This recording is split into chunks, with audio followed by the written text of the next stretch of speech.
पक्ष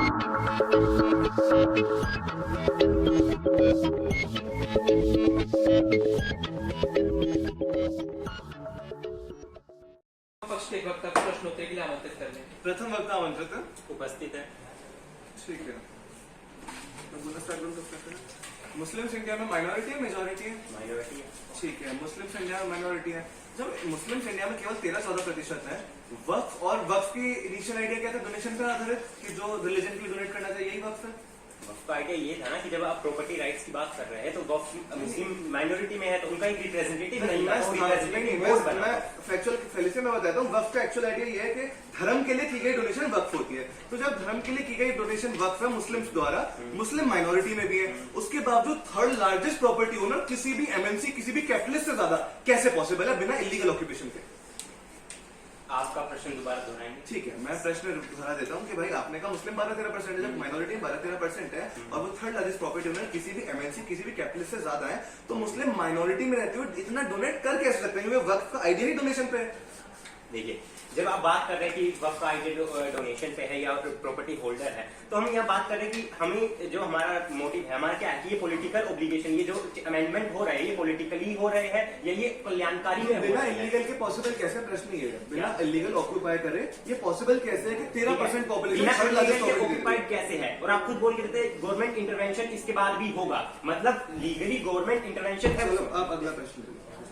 मेरा अगला प्रश्न आपसे ये है कि आप सबसे ज्यादा जो बेनिफिशियरीज हैं, जो हमने बात करी कि सबसे ज्यादा जो गवर्नमेंट स्कीम्स के बेनिफिशियरी वो मुस्लिम्स हैं। वो मुस्लिम्स हैं। गवर्नमेंट स्कीम्स गवर्नमेंट स्कीम जैसे फ्री जनधन योजना हो गया, फ्री राशन हो गया, वो सबके लिए है ना। डेटा के हिसाब से 30 से 35% मुस्लिम है, जबकि मुस्लिम देश में 13% है। तो फिर अगर ठीक है, मेरा प्रश्न ये है कि अगर सबसे ज्यादा बेनिफिशियरीज वो हैं और उनके पास इतने कम रिसोर्सेज है, फाइनेंसेस है, फिर भी वक्त के पास इतनी ज्यादा जमीन है, तो वो जमीन जा किसके पास भी है? उसका यूज क्या हो रहा है? आपने जो एलीट क्लास है उसके पास है। आपने जो पॉलिसीज बताई, पहली बार वो पॉलिसीज किसी रीजनल डिस्ट्रीब्यूशन पे नहीं थी कि मुस्लिम को इतनी देंगे वो देंगे, वो एक कॉमन पॉलिसी थी। अब उसका जो परसीवनेंस है वो मुस्लिम ने ज्यादा कर लिया। अच्छा, पॉलिसी जो मोटिवेशन था ये सिर्फ मुस्लिम को रिप्रेजेंटेशन देने, सिंपल सा प्रश्न, वोटिंग राइट्स को लेने के लिए था। मोटिवेशन किसी भी पॉलिसी का है, किसी भी अमेंडमेंट का मोटिवेशन कभी ये नहीं होता कि वो किसी एक कम्युनिटी या एक उसके लिए आधारित, तो वो सबके लिए होती है। अच्छा, देखो जो वो पॉलिसीज बनाई जाती है, जैसे पॉलिसी जो आपने जितनी पॉलिसीज बताई, ये रिलीजियन नहीं है, ये आपने जो नारी के लिए बताई वो नारी के लिए अट्रैक्ट करने के लिए, लेकिन ये जो पॉलिसीज है, जो ये अमेंडमेंट है, वो अमेंडमेंट किसके लिए है? सिंपल सी बात बताइए, ये दो दुनिया क्यों देखने मिलती है कि मुसलमानों का एक बोर्ड जो इंडिया का थर्ड लार्जेस्ट प्रॉपर्टी होल्डर है, कोई कैपिटलिस्ट भी कॉम्पीट नहीं कर पा रहा है और मुस्लिम्स इंडिया में गरीब माइनॉरिटी माने जाते हैं। ये कैसे पॉसिबल है बिना करप्शन के, बिना उनकी वो करे? देखिए, इसका आंसर सिंपल है। जब आप बता रहे हैं कि वक्फ में रिप्रेजेंटेटिव चाहिए क्योंकि वक्फ में मुस्लिम्स डोमिनेंस है, पहली बार जब आप कह रहे हैं कि दूसरे कल्चर पे डोमिनेंस दिखा रहे हैं, दूसरे अगर जैनिज्म की जमीन है उस पर कब्जा कर रहे हैं, जब वक्फ कभी भी दूसरे कल्चर पे अप्रोच करता है या दूसरे कल्चर पे दावा करता है, तो वक्फ प्लस इंडियन अथॉरिटी जो बोर्ड मेरा प्रश्न मैं फिर से क्लियर कर देता हूँ कि भाई जब आप थर्ड लार्जेस्ट प्रॉपर्टी होल्डर है और आप खुद को एक प्रो मुस्लिम ऑर्गेनाइजेशन बताते हैं, माइनॉरिटी बताते हैं, तो माइनॉरिटी देश में स्ट्रगल क्यों कर रहा है? जब आप प्रॉपर्टी राइट्स की बात करें कि मुस्लिम थर्ड लार्जेस्ट प्रॉपर्टी होल्डर है, माइनॉरिटी स्ट्रगल कैसे कर रहा है? जब इसमें क्या है, जब आप बात कर रहे हैं कि इसमें आप ये बोलना चाह रहे हैं कि जो हायरार्की है मुस्लिम्स के अंदर, जो हायरार्की है वो किसी एक हायरार्की अपर वालों को मिल रही है, लोअर वालों को रिसोर्सेज नहीं मिल रहे, इसलिए प्रॉपर्टी होल्डर ज्यादा है। तो सॉल्यूशन क्या है? सॉल्यूशन ये है कि उस कम्युनिटी के अंदर जो इंटरनल जो हायरार्की है उसमें इक्वलिटी लाए, बाकी कम्युनिटी के अंदर जो इंटरनल हायरार्की है उसमें इक्वलिटी लाके उनके डिसीजन मेकिंग में वैलिडेशन करें, ना कि तीसरी जो कम्युनिटी है या गवर्नमेंट इंटरवेंशन है उसमें डोमिनेशन करिए।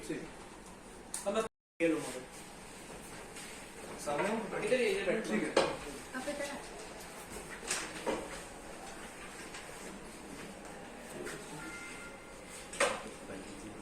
जी महोदय मैं उपस्थित हूँ।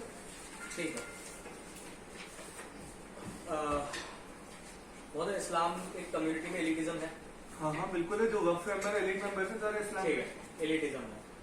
इस पर्टिकुलर कम्युनिटी में वक्फ की प्रॉपर्टी पे मतलब सबसे ज्यादा अधिकार केवल ईट्स मुस्लिम का है। नहीं, मतलब टेक्निकलिटी में अगर आप जाएंगे तो टेक्निकली तो ये कहा जाता है कि वक्फ की प्रॉपर्टी, लेकिन उसका यूसेज एलीट कर रहे होते हैं। वक्फ की प्रॉपर्टी का बेसिक यूसेज कहाँ हो रहा है?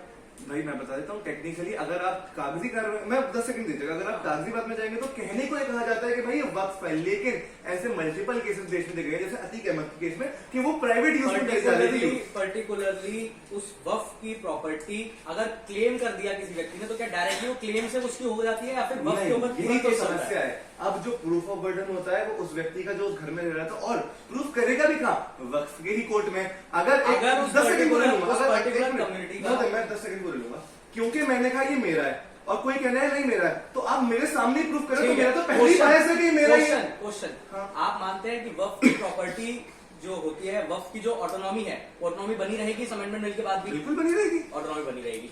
क्या उस पर्टिकुलर जो डिसीजन मेकिंग बॉडी थी, उस डिसीजन मेकिंग बॉडी में दूसरी कम्युनिटीज का रिप्रेजेंटेशन बढ़ेगा? इंक्लूसिविटी आएगी, क्योंकि इससे इफेक्ट सब लोग हो रहे हैं। यानी ऑटोनॉमी का मतलब क्या होता है? क्या ऑटोनॉमी का मतलब क्या होता है? समझने की आवश्यकता है। बोर्ड की ऑटोनॉमी अभी भी वैसे की वैसी बोर्ड की autonomy बोर्ड का मतलब क्या है? एक मिनट, बोर्ड में अनफेयरनेस ना हो पाए। ऑटोनॉमी का मतलब क्या है? अनफेयर नहीं पूछ रहा हूं, ऑटोनॉमी का मतलब वर्क फॉर ऑटोनॉमस क्या इस्लामिक कम्युनिटी उसमें केवल रहेगी स्टेक होल्डर या बाकी कम्युनिटी उसमें आ जाएंगी? समझने की बात है, स्टेक होल्डर पहले से ही दूसरी कम्युनिटी है, क्योंकि आप जिन, अरे मैं 10 सेकंड डिसीजन मेकिंग में, हाँ मैं बता रहा हूँ, स्टेक होल्डर पहले से ही दूसरी कम्युनिटी Decision making में, मैं 10 सेकंड में समाप्त कर रहा हूँ। वो स्टेक होल्डर पहले से ही है, क्योंकि आप जमीन उन्हीं की क्लेम कर रहे हैं, तो ऐसे में उन्हें रिप्रेजेंटेशन ना देना ऑटोनॉमी का है, मतलब क्या जस्टिस का मजाक उड़ाना है। ऑटोनॉमी का मतलब क्या होता है? ऑटोनॉमी का मतलब है कि जो वक्फ एज अ बोर्ड है, मुस्लिम्स नहीं, वक्फ एज अ बोर्ड क्या वो ऑटोनॉमस। ऑटोनॉमस अभी भी रहेगा? क्या उस बोर्ड के अंदर दूसरी कम्युनिटीज का आएगा नहीं आएगा? भाई दूसरी कम्युनिटी का आ जाने से भी वो ऑटोनॉमस क्या डिसीजन मेकिंग में दूसरी कम्युनिटीज का इन्फ्लुएंस होगा? क्या डिसीजन मेकिंग में दूसरी कम्युनिटीज का इन्फ्लुएंस होगा? बिल्कुल होगा, सब अपने विचार रखेंगे, सब अपने विचार रखेंगे। यानी कि ऑटोनॉमी जो थी एक पर्टिकुलर कम्युनिटी के पास, वो ऑटोनॉमी उसकी दूसरी कम्युनिटी में शेयर हो रही है, नहीं हो रही है? जस्टिस के विरुद्ध है ना, कि जिस चीज से इफेक्ट 4-5 कम्युनिटी हो रही है, क्या उसका minority- कंप्लीट हाँ। करूंगा, कंप्लीट करूंगा। ये तो रिलीजियस एक्सट्रीमिज्म है ना, जिस चीज में 5-6 कम्युनिटी इफेक्ट हो रही है, उसमें ऑटोनॉमी एक कम्युनिटी को देंगे, एक बोर्ड को देंगे, बिल्कुल देंगे। कॉन्स्टिट्यूशन में माइनॉरिटी राइट्स को बचाने की बात होती है, उसी के लिए तो वक्फ बोर्ड में अमेंडमेंट जरूरी है। पर्टिकुलरली वक्फ बोर्ड जो बना था वो किस लिए बना था? मैं बताता हूँ, वक्फ का जो ओरिजिनल आइडिया वो इसलिए था कि धर्म के लिए बोर्ड वक्फ का आइडिया नहीं, वक्फ बोर्ड का आइडिया। वक्फ बोर्ड का भी आइडिया यही था भाई कि धर्म के लिए किया गया डोनेशन। तो क्या उसका इंस्टीट्यूशनलाइजेशन और उस इंस्टीट्यूशन को मैनेजमेंट का जो राइट है वो केवल मुस्लिमों के पास होना चाहिए? नहीं, वैसा बिल्कुल भी नहीं है। समझने की आवश्यकता है। क्यों? अगर आप केवल मुस्लिम्स को दे दें, क्योंकि यहाँ पर एक नया एलिमेंट आ गया, यहाँ केवल डोनेशन नहीं बचा। पर्टिकुलरली 10 सेकंड दे रहा हूँ बस, मैं पूरी बात कहूंगा, क्योंकि अब यहाँ केवल डोनेशन एक एलिमेंट नहीं बचा। एक एलिमेंट ये आ गया कि ये प्रॉपर्टी मेरी है, और प्रूफ भी यही करना है। ऐसे में क्योंकि दूसरी कम्युनिटी के लोग क्लेम कर रहे हैं, तो इसलिए औरों का रिप्रेजेंटेशन बहुत जरूरी है, जस्टिस को बनाने के लिए, रूल ऑफ लॉ में लोगों का कल्याणकारी विचार बनाने के लिए। अगर एक चेक एंड बैलेंस पे बिलीव करते हैं, चेक्स एंड बैलेंस। ठीक है, चेक्स एंड बैलेंस पे, हाँ चेक्स एंड बैलेंस सोसाइटी में कब होता है? जब एक ही जैसे मोनोगैमस आइडिया चलता है या अलग अलग आइडियाज आते हैं, तब चेक एंड बैलेंस होता है। डिबेट यहाँ पर ये है, क्या उस पर्टिकुलर अमेंडमेंट से वो चेक्स एंड बैलेंसेस एंश्योर हो रहा है या नहीं? मैं क्लियर अगर सवाल पूछ रहा क्वेश्चन ये हूँ, है, क्या वक्फ बोर्ड में कोर्ट लगता है जहाँ पे मामले सुने जाते हैं? कोर्ट लगता है, ठीक है, कोर्ट लगता है, लेकिन क्या उस कोर्ट में केवल और केवल उस पर्टिकुलर कम्युनिटी की चीज में बात हो रही है? नहीं हो रही। आप जब वो पूरा डेवलपमेंट होगा। अच्छा एक बात बताइए, अगर एक कोर्ट लग रहा है, वहाँ जजेस की बेंच बैठी है, क्या ये बात फेयर किसी के लिए भी साउंड करती है? सारे जज एक कम्युनिटी के, क्या ये अपने आप में जस्टिफाइड स्टेटमेंट है? जब वो इश्यूज कहाँ से, इशू किसके लिए है? वो इशू अपने आप में इस्लामिक कम्युनिटी का इशू है, इसीलिए वहां पर वो सुप्रीम बनाया इसलिए गया था। सुप्रीम कोर्ट इस्लामिक कम्युनिटी का मैं बता दूं, उत्तर देने दीजिए। जब एक पर्टिकुलर जो बोर्ड बनाया गया है वो उस पर्टिकुलर कम्युनिटी के लिए बनाया गया है। सुप्रीम उस कोर्ट पर्टिकुलर रिफॉर्म की जब आप बात करेंगे, आप उस संशोधन के लिए जब रिफॉर्म सुप्रीम कोर्ट क्वेश्चन उत्तर बता दो। सॉरी जब मैं बता रहा हूँ उस पर्टिकुलर सुप्रीम कोर्ट एक ब्रॉडर इंस्टीट्यूशन है, और सुप्रीम कोर्ट अपने आप में क्या है? सुप्रीम कोर्ट अपने आप में एक इंस्टीट्यूशन जो पूरी कॉन्स्टिट्यूशन को एनालाइज करेगा। उस पर्टिकुलर माइनॉरिटी के लिए जो इंस्टीट्यूशन बनाया गया है, माइनॉरिटी इंस्टीट्यूशन उसके लिए काम करेगा। क्या आप इस बात का समर्थन करते हैं कि सुप्रीम कोर्ट को वक्त पे कोर्ट में जाके अपने आप को डिफेंड करना चाहिए? और अगर करना भी चाहिए तो क्या वक्फ बोर्ड में केवल मुस्लिम ही बैठेंगे तो फेयर होगा, या और विचार आने चाहिए वहाँ? वक्फ बोर्ड और वक्फ कोर्ट दोनों अलग बोर्ड के अंतर्गत ही है, मैं बता देता हूँ। नहीं है बोर्ड के अंतर्गत। आप एक बोर्ड है, उस बोर्ड के एनालाइज बोर्ड के आगे वो इंस्टीट्यूशन है जिसमें आप वक्फ जुडिशरी की बात कर रहे हैं, वहां पर उसके लॉज अलग है, उन लॉज की बेसिस पर होता है। वक्फ बोर्ड में आप कह रहे हैं कि बोर्ड के अंदर भी आप उन चीजों दूसरे कम्युनिटीज को लेके आएंगे, तो वक्फ बोर्ड की ऑटोनॉमी खर्च होगा। हम क्या कह रहे हैं कि उस पर्टिकुलर ऑटोनॉमी को बचाए रखते हुए आप रिफॉर्म्स की बात करें ना। मुस्लिम रिफॉर्म कैसे आएंगे? बोर्ड की ऑटोनॉमी चाहिए, मुस्लिम ऑटोनॉमी चाहिए, क्लियर करो। ठीक है, वक्फ बोर्ड में जो इस्लामिक ऑटोनॉमी है उस चीज को बताए रखना है, और इस्लामिक ऑटोनॉमी क्यों जरूरी है? क्योंकि वो माइनॉरिटी राइट से जुड़ी हुई है। दूसरी चीज आती है माइनॉरिटी राइट से जुड़ी है, तो इसकी होते हुए 75 साल से माइनॉरिटी राइट एक्सप्लोइट क्यों हो रहा है? क्योंकि माइनॉरिटी आप सुन लीजिए ना उस चीज को ठीक है माइनॉरिटी है सिर्फ एक्सपेक्टेशन होगा माइनॉरिटीज को बचाए रखने के लिए आप उस चीज को जो जिस चीज को बचा रहे उस चीज को खत्म कर देंगे वक्फ अब तक इनकेपेबल रहा है बचाने में। फिर वही बात आ रही है वक्फ केपेबल था और वक्फ केपेबल अभी भी है उस चीज को रिफॉर्म की जरूरत है रिफॉर्म कहाँ पे लाएंगे आप ऑटोनॉमी खत्म करेंगे अगर केपेबल था तो आप ये कॉन्ट्रेक्टरी बात क्यों करें? तो केपेबल भी एक्सप्लोइटेशन रोकने की एक्सप्लोइटेशन हुआ भी तो क्यों नहीं रोका अगर केपेबल था? क्योंकि मैं तो कह रहा हूं इंस्टीट्यूशंस के बेसिस पर जो चीज चल रही थी इंस्टीट्यूशनलाइजेशन उस चीज को रोक रहा था आप उस चीज को रोकने के लिए इकोनॉमिकली चीज को क्यों मदद रोकने नहीं के लिए करी गरीब मुस्लिम्स की? इकोनॉमिकली गरीब मुस्लिम्स की क्यों मदद नहीं किसने कहा मदद नहीं करी गरीबों की मदद की जा रही है इस्लामिक जो पॉवर्टी लगातार कम होती जा रही है अच्छा। जितना भी इस्लाम इस्लाम से सेंसेस में ऐसा है कि मुस्लिम पॉवर्टी कम हुई है? सेंसस बता लास्ट सेंसस में आया था नहीं आया? आप कह रहे हैं मैं बता रहा हूँ फैक्चुअल बात। इंडिया की Factual जो बात एवरेज जो पॉवर्टी लगा है जो इंडिया की poverty एवरेज ratio है। पॉवर्टी का परसेंटेज से ज्यादा मुस्लिम कम्युनिटी का पॉवर्टी है। पॉवर्टी रेशियो पूरे इंडिया का कम होता जा रहा है दूसरी चीज पॉवर्टी रेशियो अगर कम हो रहा है तो उसका मतलब क्या है हर कम्युनिटी मुस्लिम्स का एवरेज से ज्यादा मुस्लिम्स की पॉवर्टी एवरेज से ज्यादा क्यों? क्या मुस्लिम्स की जो पॉवर्टी एवरेज से इंडियन एवरेज से ज्यादा क्यों? इंडिया की ऑलरेडी कम उसमें मुस्लिम्स की भी और भी कम।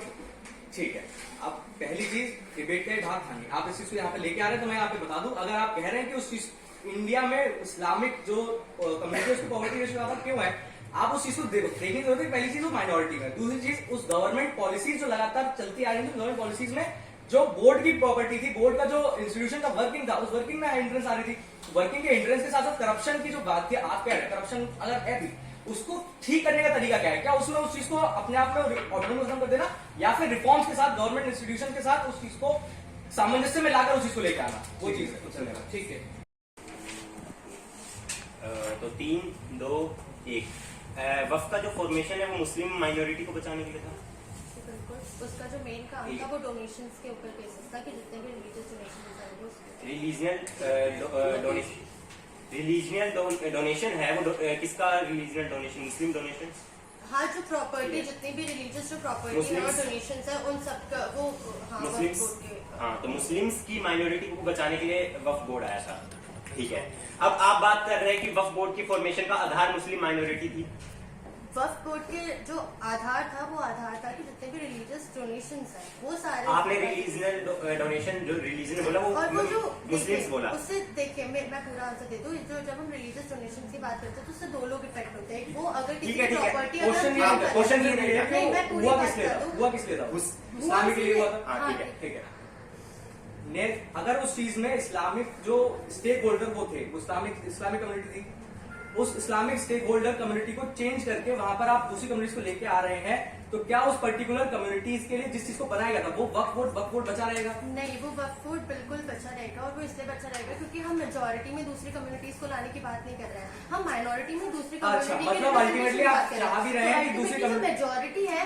Majority- वो उन्हीं की रहेगी majority लेकिन या- ऐसा ये नहीं है क्योंकि बिल्कुल मोनोगैमस ठीक है यानी कि तब भी जब आप क्वेश्चन प्लीज क्वेश्चन लीजिए आप कह रहे हैं कि आपका जो रिफॉर्म होगा उस रिफॉर्म के बाद भी वक्फ बोर्ड में मेजोरिटी इस्लामिक कम्युनिटी की रहेगी तो रिफॉर्म आप अपने आप में वो चीज कैसे बाकी कम्युनिटी से रिप्रेजेंटेशन कैसे आ गया बाकी कम्युनिटी से रिप्रेजेंटेशन इसीलिए आ गया क्योंकि मैं वही बात बताती थी कि जब आप किसी की प्रॉपर्टी क्लेम करते हो तो जरूरी नहीं हो मुस्लिम की ठीक है प्रॉपर्टी हो सकता है किसी क्वेश्चन और ये religious क्वेश्चन ये religion है की प्रॉपर्टी आप चाहते हो कि अकाउंटेबिलिटी बनी रहे आप चाहते हो अकाउंटेबिलिटी बनी रहे अकाउंटेबिलिटी बनी रहे अकाउंटेबिलिटी बनी रहे अकाउंटेबिलिटी के लिए आपको ऐसा सिस्टम बनाना पड़ेगा जहाँ पे सब इक्वल हो इक्वलिटी चाहते हैं आप देखिए अकाउंटेबिलिटी लाने के लिए जरूरी नहीं है कि इक्वालिटी लाना जरूरी आप equality लाना चाहते लाने के लिए नहीं तब लाने को जब आप किसी को बाइंड कर देते हो कि आपको ये काम करना Equality चाहिए आपको नहीं चाहिए? Equality चाहिए नहीं चाहिए? जी बिल्कुल इक्वालिटी तो बोर्ड में लेकिन मेजोरिटी आप मान रहे हैं मेजोरिटी इस्लामिक कम्युनिटी की रहेगी क्योंकि उसका जो मेन कोर आइडिया है वो माइनॉरिटी के उसके लिए ठीक है बना है यानी कि अपने आप में अगर जब भी डिसीजन मेकिंग होगी तब भी इस्लामिक कम्युनिटी वहां तो पर डोमिनेट अगर करेगी इस पे डायकॉटमी आ जाती है नहीं डोमिनेट नहीं करेगी क्योंकि मैंने चेक्स एंड बैलेंस की बात Majority क्या है? चेक्स एंड बैलेंस तब खत्म होता है जब एक ही कम्युनिटी एक ही जैसे विचारधारा पे बात करती है Majority तब भी लेकिन वही जब रहेगी वहाँ ना? पे- तो फिर भी लेकिन चेक्स एंड बैलेंस की तो बात आ जाती है उसका ना। कोई